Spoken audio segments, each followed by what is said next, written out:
کیونکہ اگر نہ پڑھوں تو میرے ابو آ کے باقاعدہ مجھ سے پوچھتے ہیں کہ تم نے نماز کو چھوڑ تو نہیں دیا، بھول تو نہیں گئی، اور اللہ کو مت بھلانا، شکر ادا کرتی ہو نہیں کرتی ہو؟ یہ باتیں میرے ابو ابھی بھی مجھ سے پوچھتے ہیں، اور کہتی ہوں کہ جی ابو پڑھتی ہوں، اور کبھی میں امی کے گھر گئی ہوئی ہوں اور نماز کا ٹائم ہو اور میں نماز نہ پڑھوں اور ابو آ جائیں تو میرے ابو ابھی بھی مجھے ڈانٹتے ہیں، کہتے ہیں کہ کیوں نہیں پڑھی تم نے نماز، تو کیوں مس کر دی؟ تو نماز جو ہے نا یہ فرض ہے، اس کو بالکل بھی نہیں چھوڑنا، کسی حال میں بھی نہیں چھوڑنا، تو اپنی آخرت کی تیاری کرنی چاہیے ہر حال میں۔ اس کے بعد ایک اور خاص بات میں آپ کو بتاؤں، بچیوں کو نہیں پتہ ہوتا، جب انہیں نیا نیا حمل ہوتا ہے نا، پریگننٹ ہوتی ہیں، تو کئی بچیوں کا جو حمل ہوتا ہے وہ ان کی ٹیوبس میں ہوتا ہے۔ میری یہاں پہ ایک دوست تھی نا، اس کی جب پریگننٹ ہوئی تو جب اس کی ڈیٹ مس ہوئی، اس نے چیک اپ کروایا تو چیک اپ میں اس کا حمل جو ہے نا کلیئر نہیں ہوا۔ جب اس نے الٹرا ساؤنڈ کروایا تو اس کے الٹرا ساؤنڈ میں آیا کہ وہ پریگننٹ ہے، تو لیکن اس کی گھر والوں نے کہا کہ نہیں، ابھی 10-15 دن اور گزر جائیں۔ اب وہ 10-15 دن کے انتظار میں اس کے ساتھ کیا ہوا کہ اس کے حمل نے جب گروتھ کی، کیونکہ اس کا حمل جو تھا وہ ٹیوب میں تھا، اور ٹیوب میں جو حمل ہوتا ہے نا، جب وہ گروتھ کرتا ہے تو ٹیوب پھٹ جاتی ہے۔ اس کا ٹیوب میں حمل تھا، اور ٹیوب میں حمل جب اس کا پھٹ گیا تو اس کی زہر پھیلنے والی تھی، مطلب پھیل چکی تھی، ایک دم سے اسے ٹائم پہ پہنچا دیا گیا۔ اس کے پیٹ میں شدید جب درد اٹھا نا، اس کو جب لے کے گئے تو ڈاکٹر اچھی تھی، اس نے فوراً اس کی سرجری کر دی، اس کی اوپن سرجری ہوئی، پورے سینے سے لے کے نا پورے پیٹ کی اس کی اوپن سرجری ہوئی، اور 2 دن تک اس کے جسم کھلا رہا اس کے، اور وہ اتنی اچھی سرجن تھی کہ اس نے اس کے پورے جسم کی جب اس نے اوپن سرجری کی نا تو اس کے گھر والوں نے اس کا اتنا صدقہ دیا، بکرے کا صدقہ دیا، لیکن جسے اللہ رکھے اسے کون چکھے۔ اب اس کے 2 دن تک اس کے جسم کے سارے باڈی کے پارٹس جو ہیں وہ باہر پڑے رہے،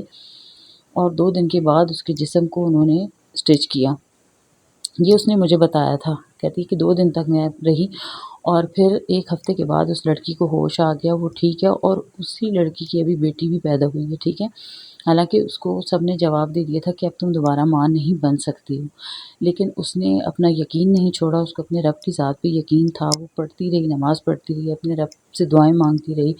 اور قرآن پاک پڑھتی رہی، تسبیحاں پڑھتی رہی، اور اسے اللہ پاک نے جب بیٹی دی تو سب نے کہا کہ یہ معجزاتی بیٹی ہے، اس سے خوراک کہاں سے ملتی رہی؟ ڈاکٹر نے کہا ہمیں کچھ سمجھ نہیں آیا، کیونکہ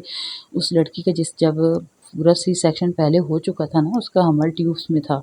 تو ٹیوبس میں جب اس کا حمل پھٹ گیا تو اس کے زہر پھیلنے والا تھا، تو اس پر اس کا سی سیکشن کر دیا گیا تھا مکمل طور پہ، بڑا والا۔ تو اس کے بعد پھر اس کے حمل ہونے کے کوئی چانسز نہیں تھے۔ ڈاکٹر کہتی تھی کہ اگر آپ کو حمل ہو گیا تو آپ کے بچے تک خوراک نہیں جائے گی، آپ کا جسم اندر سے ایسے ہو گیا جیسے کہ کمرے کے اندر جیسے کوئی فرش، بجری نہیں ڈالی جاتی، بجری ڈال کے فرش ڈالتے ہیں، اس طریقے سے ہم نے آپ کے جسم کو جوڑا ہے نا، ایک قسم سے ساری چیزیں باہر نکال کے اندر رکھی ہیں، تو ابھی آپ کا حمل جو ہے نا وہ سیو نہیں ہے۔ لیکن اس نے رزق لیا کہ نہیں، مجھے ایک بچہ لازمی چاہیے، اور اس کا شوہر جب دوسری شادی کرنے والا تھا تب اس نے اپنے رب سے اتنی دعائیں مانگی، اور اللہ پاک نے اسے معجزاتی طور پہ اسے پھر سے پریگننٹ کر دیا، مطلب وہ پھر سے معجزہ ہو گیا اس کے ساتھ، وہ پریگننٹ ہو گئی، حالانکہ کوئی چانس نہیں تھے۔ اور پھر جب اس نے ڈاکٹر کو چیک اپ کروایا تو ڈاکٹر نے کہا کہ صرف یہ 2 مہینے رہے گا، 3 مہینے رہے گا،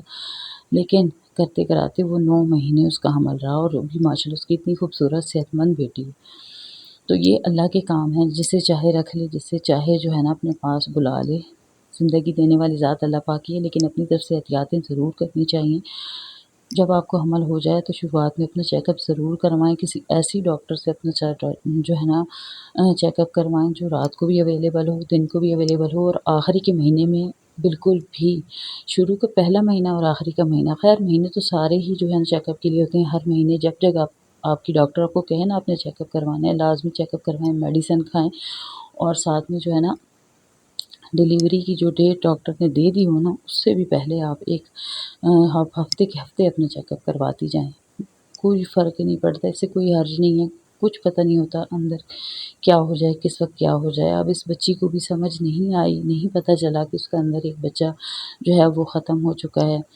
اور اس کی وجہ سے زہر پھیل گیا اور اس بچی کی ڈیتھ ہو گئی، اور وہ زندگی کی خوشیاں دیکھنے سے محروم ہو گئی۔ کتنی ایکسائٹیڈ تھی وہ کہ میرے بچے ہوں گے، میں اس طرح انجوائے کروں گی زندگی، کسی کو کیا پتہ ایک پل میں کیا ہو جائے۔ اس لیے اپنی آخرت کی تیاری ضرور رکھنی چاہیے۔ جب بھی آپ پریگننٹ ہوں تو اپنے رب کا اتنا یاد کریں، اتنی دعائیں مانگیں، اتنی نمازیں پڑھیں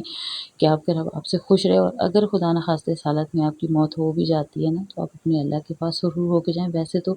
حمل کے 9 مہینے جو ہے نا عورت کے گناہ معاف ہوتے ہیں، ٹھیک ہے۔ وہ کوئی جب ایک بچہ پیدا ہوتا ہے نا تو کہتے ہیں کہ ماں دنیا میں جس طرح ایک بچہ نیا آتا ہے نا بے اور گناہوں سے پاک ہوتا ہے، اسی طریقے سے ماں بھی جب ایک بچے کو پیدا کرتی ہے تو اس کے پچھلے گناہ سارے معاف ہو جاتے ہیں۔ اس کی جو ایک ایک درد ہوتا ہے، ایک ایک جو تکلیف ہوتی ہے نا، اس کے بدلے اللہ پاک اس کے سارے گناہ معاف کر دیتے ہیں۔ تو یہ تھی میری آج کی چھوٹی سی موٹیویشنل ویڈیو، اچھی لگے تو لائک سبسکرائب ضرور کیجیے گا، اور جو ہے نا کسی کے ذہن میں کوئی بھی سوال ہو کوئی بھی، تو آپ مجھے کمنٹس میں مجھ سے پوچھیے گا، انشاءاللہ میں آپ کو اس کو تفصیل سے جواب دوں گی۔ اور پتہ ہے میری نانی اماں نے اپنی موت سے پہلے نا اپنے لیے خود اپنا کفن جو ہے خود سلائی کروایا تھا، اور اپنا آخرت کا لباس بھی خود بنوا کے رکھ دیا تھا، اور خود مجھے بلا کے کہا کہ جب میں فوت ہو جاؤں تو اس میرے صندوق میں میرے کفن کی ایک ایک چیز پڑی ہے، مجھے پہلا غسل دلانے کے بعد آپ لوگوں نے یہ کپڑے پہنانے ہیں، پھر مجھے غسل کے بعد جو کفن پہنانا ہے اس میں نیچے جو ہے میرا پورا لباس سلا ہوا ہونا چاہیے، اور میں نے اپنا مطلب پورا لباس جو ہے وہ سلوا کے رکھا ہوا ہے جو مجھے آپ نے نیچے پہنانا ہے لازمی۔ اور ساتھ میں میری نانی ماں نے اپنے اوپر جو دوپٹہ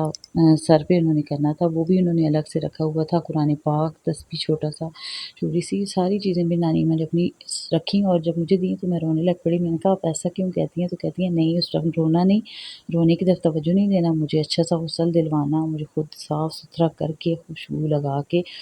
اور مجھے جو ہے نا میری تیاری میں کوئی کمی نہیں ہونی چاہیے، مجھے میرے اللہ کے سامنے شرمندہ ہو گئی ہونا، تاکہ مجھے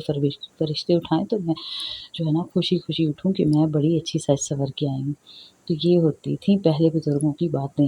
ٹھیک ہے۔ تو مجھے ان کی باتوں سے نا بہت سکون ملتا تھا۔ تو ابھی میں بھی یہی سوچتی ہوں، میں بھی یہی کہتی ہوں، میں کہتی ہوں کہ اپنی تیاری کرتے ہیں، اور میں اپنے لیے رب سے یہ دعا مانگتی ہوں کہ یا اللہ پاک اتنی مہلت دینا کہ میں آپ کے پاس آنے سے پہلے بھی اسی طرح تیار ہو کے آؤں۔ تو اب دیکھو کیا ہوتا ہے۔ اوکے جی، اسی کے ساتھ آپ سے اجازت چاہتی ہوں، اللہ حافظ۔